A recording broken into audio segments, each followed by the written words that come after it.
Welcome. In this video, I would like to return to the broad topic of activity management and scheduling. In prior videos, I've discussed the use of digital and paper calendars. I've also addressed self-management, the being responsible for one's commitments.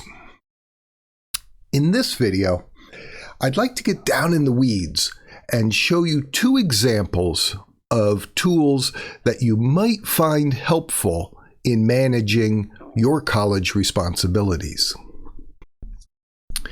Here I'm displaying a Microsoft Word table in which I've created a schedule that's very typical for a college freshman. Most academic days begin at about 8 in the morning, and they continue until after dinner, sometimes with evening commitments.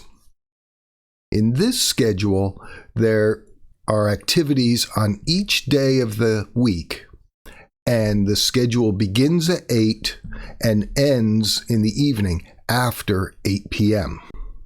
I've identified the times of the appointments using a 24-hour clock, partially because of my prior military career, partially because I recently was living in Europe where the use of a 24-hour clock is more common.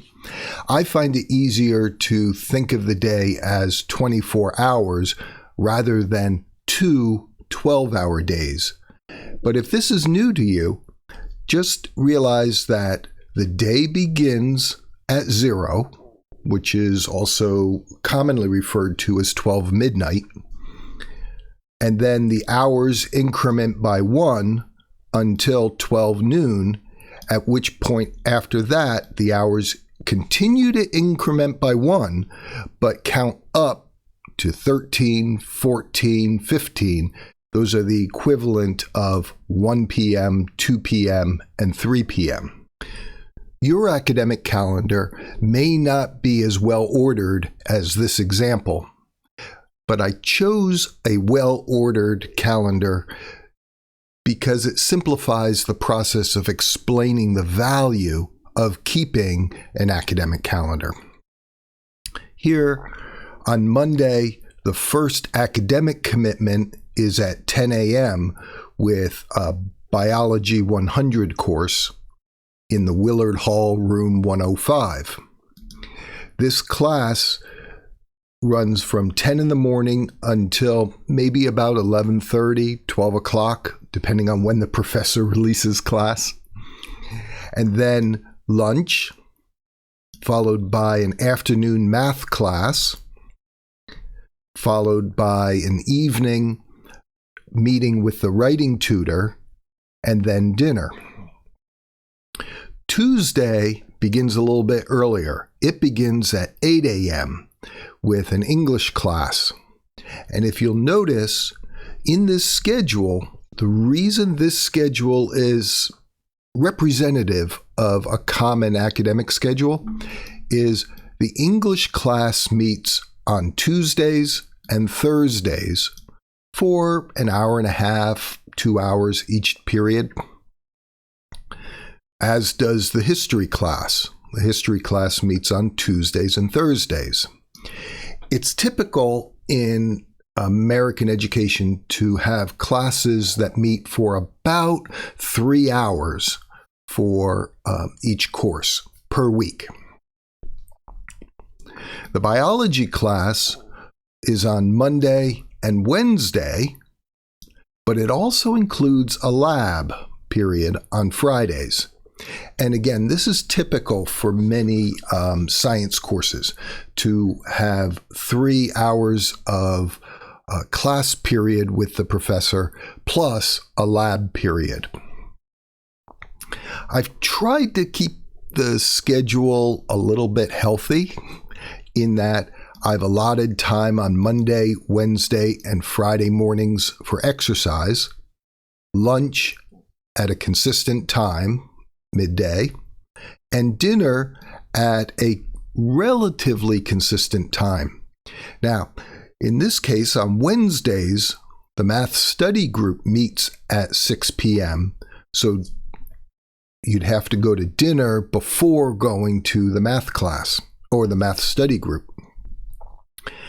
And common on university campuses is Sunday dinner is often a little bit earlier than dinner on the other days of the week.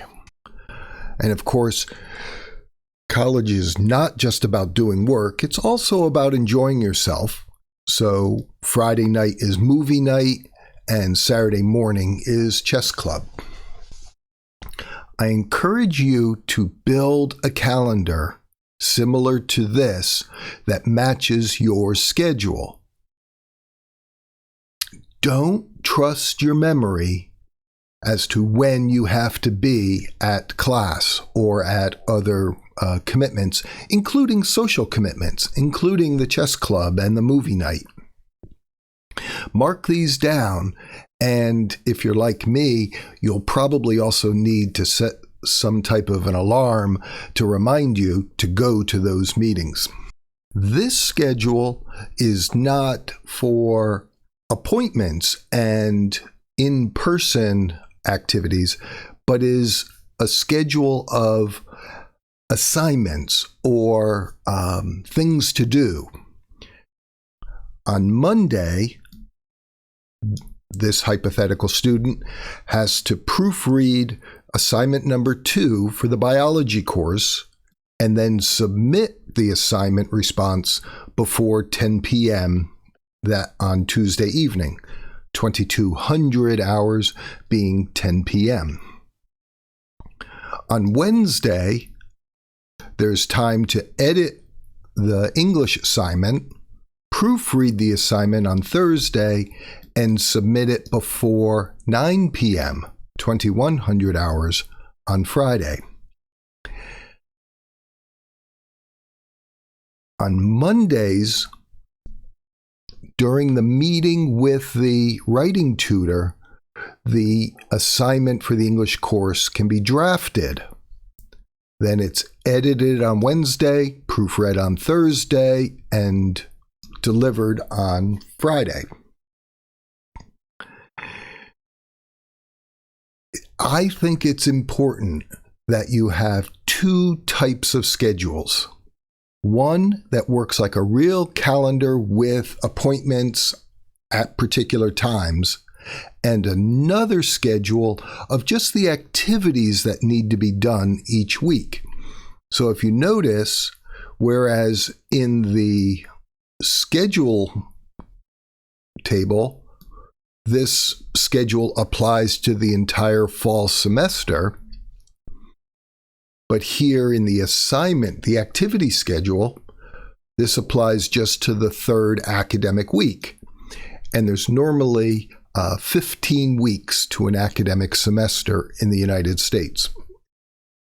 Now, your institution may work on the quarter system rather than the semester system, but in either regard, each academic week will still have an incremental number. I can't emphasize enough how important it is to keep track of both your scheduled activities, those classes you must attend, meetings that you might have with tutors or with study groups, as well as keeping track of when assignments are due. In my digital calendar, I keep track of not only the courses that I'm scheduled to teach, but also when I have promised that I will make my contribution to my committees. So while I don't attend class as a student, I do attend committee meetings to which I obligate myself to do particular activities.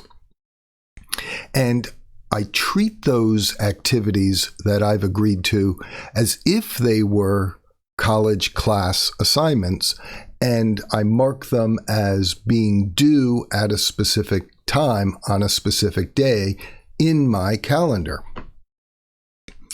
Now, as I've explained in a prior video, I much prefer to use a digital calendar rather than a paper calendar because that way I can carry my calendar with me on my phone, my tablet. It's also available on each of my computers. I find that more convenient. But if you prefer to use a paper calendar, more power to you. Just don't lose your paper calendar. And if I can twist your arm just a little bit, if you really want to use a paper calendar, also use a digital calendar because one, it can offer a backup of the data, and two, you can carry it with you easily. So I'm going to leave it at that. I'm going to wish you the absolute best of scheduling your academic commitments. Bye for now.